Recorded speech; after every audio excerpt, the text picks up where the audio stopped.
You know that voice inside your head? The one that's reading this to you right now? It feels like it's, well, you. But what if it isn't? Always.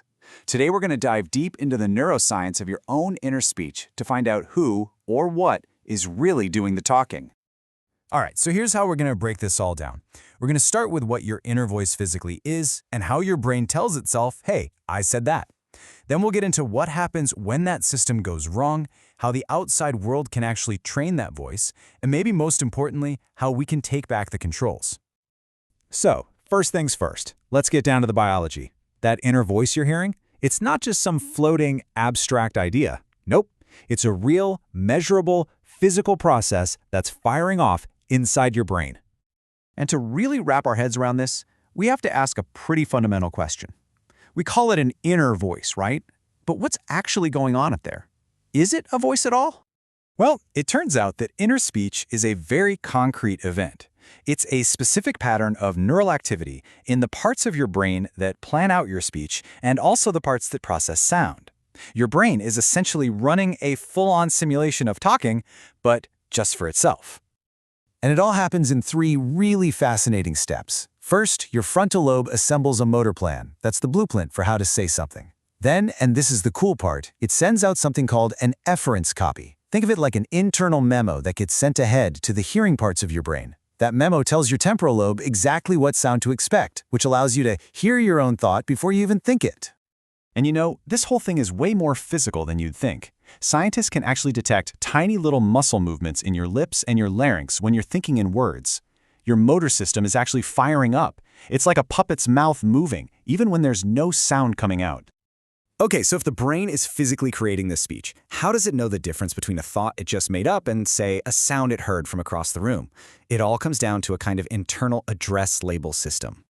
And this is absolutely the key. That feeling of ownership, the sense that I am the one thinking this, it all depends on the quality of that internal memo, that efference copy. The timing and the accuracy have to be perfect. When that efference copy signal perfectly lines up with the internal sound pattern, your brain tags the thought as mine. You know, I thought that. But what if that signal is late, or it gets garbled, or sent to the wrong place? Then the brain registers a voice, but it's missing that tag of ownership. It feels less like a thought you created and more like a voice that just showed up. So, what happens when this incredibly delicate self-monitoring system fails? As you can imagine, the results can be pretty profound. This breakdown is actually the leading neurological explanation for auditory verbal hallucinations. The experience of hearing voices often isn't a voice coming from nowhere. It's the person's own inner speech that their brain has failed to correctly label as from me. And we've got the brain scans to back this up. During these hallucinatory experiences, there's a flurry of activity in both the speech planning and the hearing centers of the brain. We also see that the wiring, the white matter pathways connecting these 2 areas is often different. And so is the activity in the very regions responsible for telling you from not you. This all plugs into a really powerful theory called predictive processing. The basic idea is that the brain's expectations, its predictions about the world, can become so powerful that they actually start to overwrite reality. The brain stops hearing what's actually there and starts hearing what it expects to hear, basically creating its own auditory world. But listen, these mechanisms aren't just at play in extreme clinical cases. This internal system of ours can be influenced. It can even be trained by the world we live in every single day. Just think about it for a second. Have you ever had some dumb advertising jingle or a catchy slogan just get stuck in your head playing on a loop? Where'd that come from? Did you decide to think that? Well, it's basically installed in your brain through a 4-step process. You get repetitive exposure over and over. That phrase gets linked to an emotion, like desire or maybe even fear.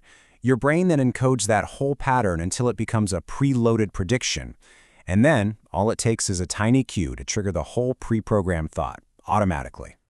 And once that pathway is burned in, a tiny little prompt, a logo on a screen, a notification sound, a single key word, can pull the string, and this whole sequence of internal narration just starts playing, all without you ever making a conscious choice. So if our own brains can mislabel our thoughts, and outside forces can actively train them, what on earth do we do? How do we reclaim authorship over what's happening in our own heads? The whole goal is to get back to a simple, powerful truth. Our inner speech is something we create. We are the authors. And because we're the authors, that means we can also be the editors. We can revise it.